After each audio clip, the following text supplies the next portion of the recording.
Question हम लोगों ने नॉमेनक्लेचर का थोड़ा बहुत इंट्रोडक्शन देखा था कि नॉमेनक्लेचर हमारे पास क्या है, उसको जरा रिकॉल करते हैं कि नॉमेनक्लेचर किसको कहते हैं कि हम ऑर्गेनिक कंपाउंड को जब हम लोग नाम देते हैं किसी भी सिस्टम के जरिए, किसी भी स्पेसिफिक कुछ रूल्स हैं हमारे पास, रूल के लिए जरिए जब हम लोग ऑर्गेनिक कंपाउंड को जब हम लोग नाम देंगे उसको हम लोग कहते हैं जिसमें नॉमेनक्लेचर। अब हम लोग पढ़ने जा रहे हैं नॉमेनक्लेचर ऑफ अल्केन।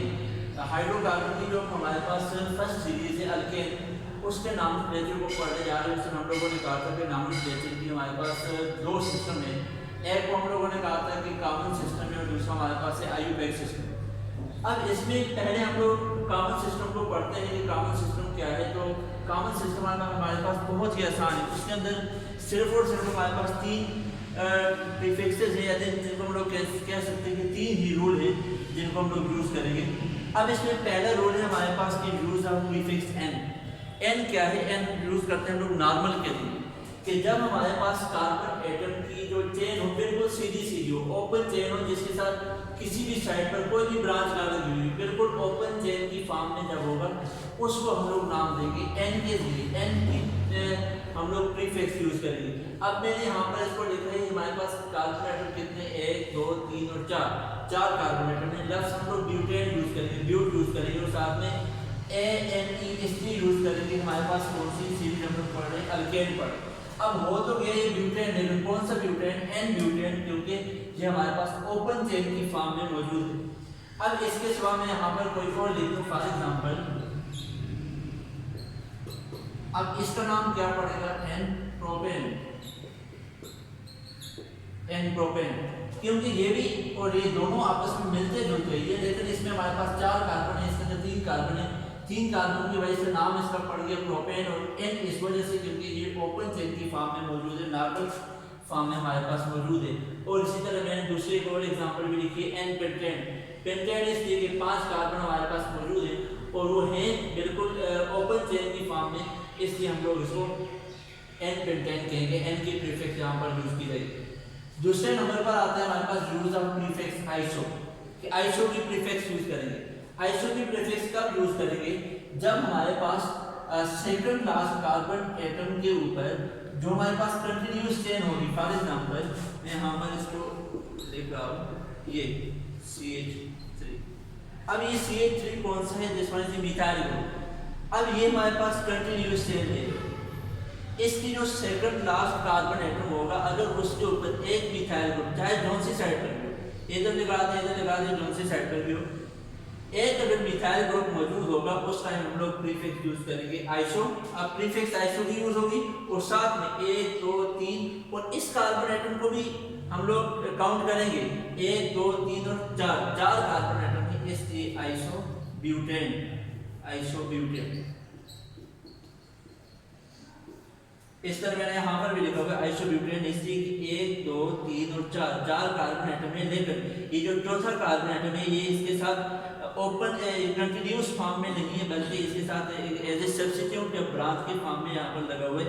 और है कौन सा carbon atom? Second last carbon atom है। अगर हम लोग उसकी नंबरिंग करें 1 2 3 या इस साइड से जो सी साइड से भी नंबरिंग करें, हमारे पास सेकंड लास्ट कार्बन आता है और उसके ऊपर एक ही मिथाइल ग्रुप लगा हुआ है, इसलिए हम लोग उसको नाम देंगे दैट इज आइसोब्यूटेन।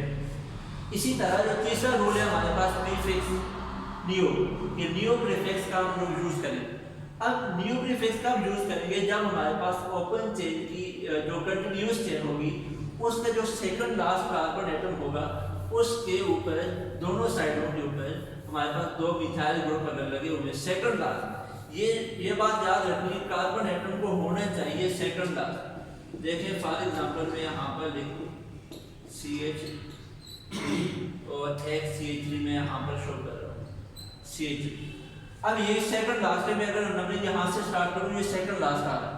अगर इसको हम लोग अब काउंट करेंगे कितना, 1 2 3 4 5 और 6 कार्बन एटम टोटल है हमारे पास। लेकिन कंटिन्यूअस चेन हमारे पास ये आ गई है और इसकी सेकंड लास्ट कार्बन, इसका सेकंड लास्ट कार्बन हमारे पास ये वाला आ रहा है और इसकी दोनों साइडों के ऊपर हमारे पास 2 मिथाइल ग्रुप लगे हुए। इस वजह से इसके लिए हम लोग नियो की प्रीफिक्स यूज करेंगे, नियो। और आगे नंबर ऑफ कार्बन एटम कितने हो गए टोटल? 4 ये और 2 ये 6। नियोहेक्सेन, इसका नाम क्या पड़ेगा? नियोहेक्सेन। क्योंकि हमारे पास कार्बन एटम कितने हैं, 6 कार्बन एटम हैं। 6 के लिए हम लोग हेक्सा की प्रीफिक्स यूज करते हैं और ANE इस चीज की हमारे पास कौन सी है, अल्केन सीरीज हम लोग पढ़ रहे हैं, तो ये नाम पड़ेगा इसका नियोहेक्सेन। अब ये था हमारे पास कॉमन सिस्टम। के कॉमन सिस्टम के अंदर हम लोग अल्केन का कोई सा पेपर होगा, अल्केन सीरीज को उसको कैसे नाम देंगे। इसके बाद जो मोस्ट पॉपुलर सिस्टम है नॉमेनक्लेचर का, वो है आयुपेक सिस्टम ऑफ नॉमेनक्लेचर। हम लोग अल्केन सीरीज को कॉमन सिस्टम के जरिए तो नाम दे सकते हैं, लेकिन आयुपेक के जरिए कैसे नाम देंगे। कॉमन सिस्टम इतना ज़्यादा हमें मॉलिक्यूल की प्रॉपर्टी, किसी भी कंपाउंड की प्रॉपर्टीज के बारे में या उसके स्ट्रक्चर के बारे में इतना अच्छा नहीं बताता जितना कि आयुपेक बताए। अब हम लोग आते हैं आयुपेक सिस्टम की तरफ। इसके मैंने कुछ रूल यहाँ पर लिखे हुए हैं, उन्हीं रूल को लेते हुए मैं यहाँ पर एक एग्जाम्पल करूँगा जिसमें ये सारे के सारे रूल फॉलो हो जाएंगे। पहला रूल है आयुपेक सिस्टम का कि select the longest continuous chain, कि हम लोगों ने लॉन्गेस्ट कंटिन्यूअस चेन को सिलेक्ट करना है। और उसके बाद जो दूसरा रूल है कि हम लोग नंबरिंग देंगे। देखते हैं हम लोग कैसे select the longest continuous chain को कैसे सिलेक्ट करते हैं।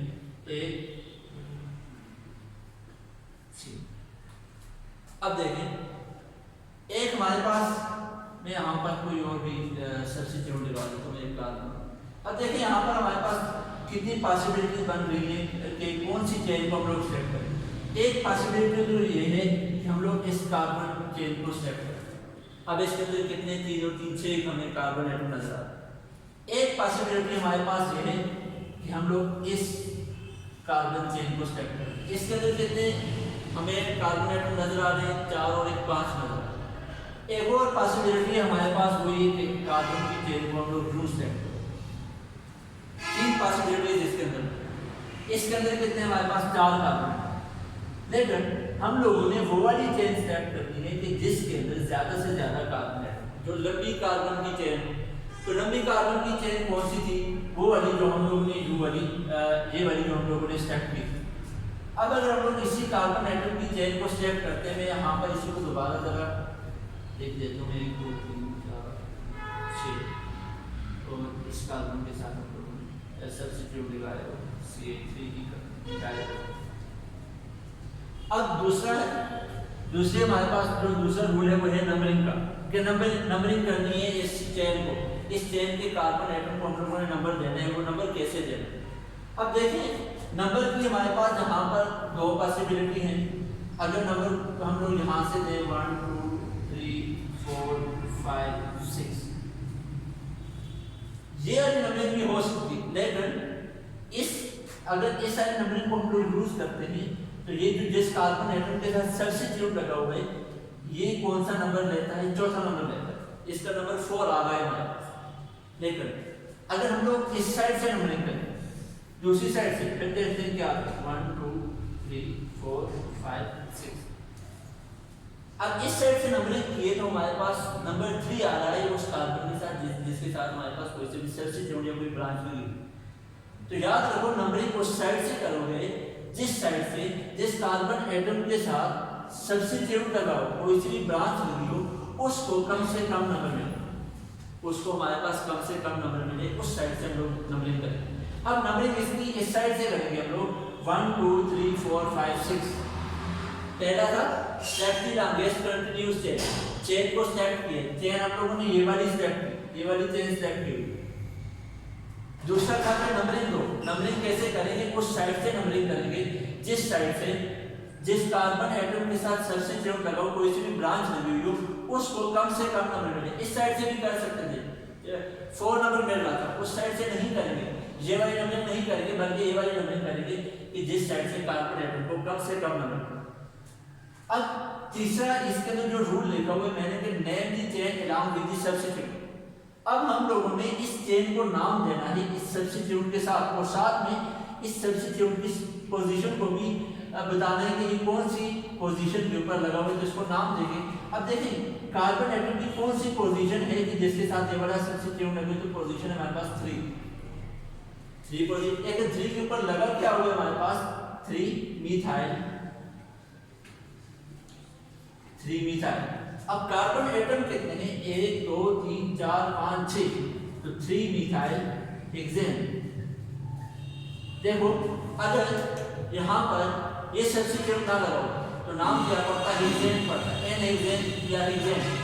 अब 3 मिथाइल हेक्सेन इसलिए कहा कि क्योंकि 3 पोजीशन के ऊपर CH3 मिथाइल ग्रुप लगा हुआ है, इस वजह से इसका नाम क्या पड़ गया? 3 मिथाइल हेक्सेन। इसी तरह मैं यहाँ पर कुछ और भी लिख देता हूँ, C2H5। अब अगर हम लोग इसी चेन को सेट करें तो क्या है, कितने कार्बन एटम है हमारे पास? 5 कार्बन नजर आ रहे हैं इस चेन के अंदर। और अगर नंबरिंग की बात करें तो ये कुछ ऐसी है चेन के इसकी दोनों साइडों से नंबर बराबर ही आएगा। नंबर इसलिए क्योंकि इसके साथ जो सब्स्टिट्यूट लगे हुए C2H5 जो लगा हुआ है, अगर मैं नंबरिंग इस साइड से करता हूँ फिर भी 3 आएगा, इस साइड से करता हूँ नंबर फिर भी 3 आएगा, तो इसका नाम क्या पड़ेगा? 3 इथाइल। कार्बन एटम कितने हैं? 5, तो नाम पड़ेगा 3 इथाइल पेंटेन। कि 3 पोजीशन पर इथाइल ग्रुप मौजूद है, C2H5 मौजूद है, इस वजह से हम लोगों ने इसको नाम दिया 3 इथाइल पेंटेन। अब नेक्स्ट रूल है हमारे पास, if the substitute are more then 2। पहले तो हमारे पास एक सब्स्टिट्यूट था, अब 2 हो या 2 से ज्यादा हो तो फिर हम लोग क्या करेंगे? अब उसकी तरफ जाते हैं। अगर हमारे पास सब्स्टिट्यूट 2 या 2 से ज्यादा हो तो फिर क्या कंडीशन करें? इसमें जो पहला है हमारे पास, अगर सब्स्टिट्यूट 2 हो और वो दोनों के दोनों सेम नेचर के हो, एक जैसे हो, तो याद रखो फिर हम लोग प्रीफिक्स यूज करेंगे डाई और ट्राई की। ये जितने भी हैं, 4 है तो टेट्रा की, 5 है तो पेंटा की प्रीफिक्स यूज करेंगे। अब अगर देखें कि हमारे पास एक ही कार्बन एटम के ऊपर, अगर एक ही carbon atom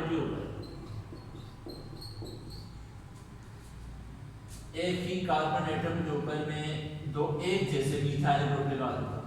if the substitute are same, अगर सब्स्टिट्यूट सेम होंगे तो फिर प्रीफिक्स हम लोग यूज करेंगे डाई की प्रीफिक्स यूज करेंगे बस। अब देखिए अगर हम लोग अब नंबरिंग की बात करें तो नंबरिंग हम लोग कहाँ से देंगे? तो नंबरिंग हम यहाँ से ही देंगे 1 2 और 3 कार्बन 3 नंबर आ रहा है उस कार्बन एटम के साथ कि जिसके ऊपर हमारे पास सब्स्टिट्यूट लगो। ये वाली चेन सेट करेंगे, पहला रोने की चेन सेट करो, दूसरा है कि नंबरिंग लो, नंबरिंग उस साइड से देनी है जिस साइड से इस सब्स्टिट्यूट को, उस कार्बन को जिसके साथ सब्स्टिट्यूट लगे हुए ब्रांच लगी हुई हो उसको कम से कम नंबर मिले। अब इस साइड से करते तो हमें पता है कि 4 नंबर मिल रहा है, इस साइड से करते तो हमें 3 नंबर मिल रहा है कि हम लोगों ने इसी साइड से करनी क्योंकि कम से कम नंबर मिल रहा है इसमें। अब लेकिन यहाँ पर हमारे पास दो एक जैसे सब्स्टिट्यूट एक ही कार्बन एटम के ऊपर लगे हो तो फिर हम लोग क्या करेंगे? डाई की प्रीफिक्स तो यूज करेंगे, लेकिन जिस कार्बन के साथ लगे उसके नंबर को 2 बार मेंशन करना है, 2 बार हम लोगों ने लिखना है। तो लिखेंगे क्या हम लोग? 3 3 3 3 3 3, इसलिए कि कार्बन नंबर 3 के ऊपर 2 बार हमारे पास मिथाइल ग्रुप लगा हुआ है। 3 3 डाई मिथाइल कार्बन एटम कितने हमारे पास? 6, तो हेक्सेन 3 3 डाई मिथाइल हेक्सेन के 3 कार्बन एटम के ऊपर 2 मिथाइल ग्रुप लगे हुए हैं और कार्बन एटम की जो ओपन चेन जो पेरेंट चेन है उसके अंदर कितने कार्बन एटम मौजूद है? 6। इस वजह से इसका नाम क्या पड़ गया हमारे पास? Hexane 3 3 di methyl hexane. और अगर इस तरह से हो कि यही दो सब्स्टिट्यूट हो लेकिन अलग अलग कार्बन एटम के ऊपर मौजूद, यही दो सब्स्टिट्यूट अलग अलग कार्बन एटम के ऊपर मौजूद हो, C3 और CH3। अब फिर वही बात है कि चेन को सेट किया, नंबरिंग कहाँ से देंगे? 1 2 3 4 और 5। इस साइड से हम लोग देखें कौन कौन से कार्बन एटम के ऊपर कौन कौन से नंबर आ रहा है हमारे पास जिसके साथ सब्स्टिट्यूट लगे हुए 2 और 3 आ रहा है। इसको मैं यहाँ पर लिख देता हूँ 2 और 3। अब दूसरी साइड से भी हम लोग चेक करते हैं, इस साइड से अगर नंबरिंग दें तो क्या है? इस साइड से अगर हम लोग नंबरिंग दें तो 1 2 3 4 और 5। इस साइड से अगर हम लोग नंबरिंग देते हैं 3 और 4 आ रहा है हमारे पास उस कार्बन के साथ जिसके साथ सब्स्टिट्यूट लगे 3 + 5। अब इसका सम हमारे पास आ जाएगा 5 और इसका सम हमारे पास आ रहा है 8। तो याद रखो कि जब इस किस्म की पॉसिबिलिटी हो कि दोनों तरफ से हम लोग कार्बन एटम को नंबरिंग दे सके, तो फिर हम उस साइड से देंगे कि जिसकी तरफ से हमारे पास सम कम आए। अब देखिए इस साइड से हम लोग नंबरिंग कर रहे हैं, हमारे पास 2 + 3 हमारे पास आ रहा है 5 और इस साइड से 3 + 5 हमारे पास आ रहा है 8। तो नंबरिंग हम लोग इस साइड से ही करेंगे क्योंकि उस कार्बन एटम की जिनके साथ मिथाइल ग्रुप लगे हुए हैं उनके नंबर का सम हमारे पास इस साइड से कम आ रहा है, इस वजह से हम लोग इसी साइड से नंबरिंग करेंगे। तो मैं नंबरिंग को एक बार फिर मिटा के दोबारा लिख रहा हूँ 1 2 3 4 5। तो नंबरिंग हम लोगों ने यहाँ से ले ली। अब नंबरिंग की क्या, अब इसको नाम कैसे देंगे? अब 2 पोजीशन पर और 3 पोजीशन पर लगा हुआ है मिथाइल ग्रुप या कोई से भी सब्स्टिट्यूट लगा हुआ है। अब नाम होगा 2 3 dimethyl pentane, 5 carbon 2 3 dimethyl pentane. अब ये था कि जब हमारे पास सब्स्टिट्यूट से, कल इंशाल्लाह हम लोग देखेंगे कि अगर सब्स्टिट्यूट हमारे पास डिफरेंट हो तो फिर हम लोग क्या यूज करेंगे। तो याद रखो बच्चों, इसके लिए अल्फाबेटिकल आर्डर को हम लोग यूज करेंगे कि अल्फाबेटिकल आर्डर में जो पहले आएगा उसको पहले नंबर देंगे, जो बाद में आएगा उसको बाद में देंगे।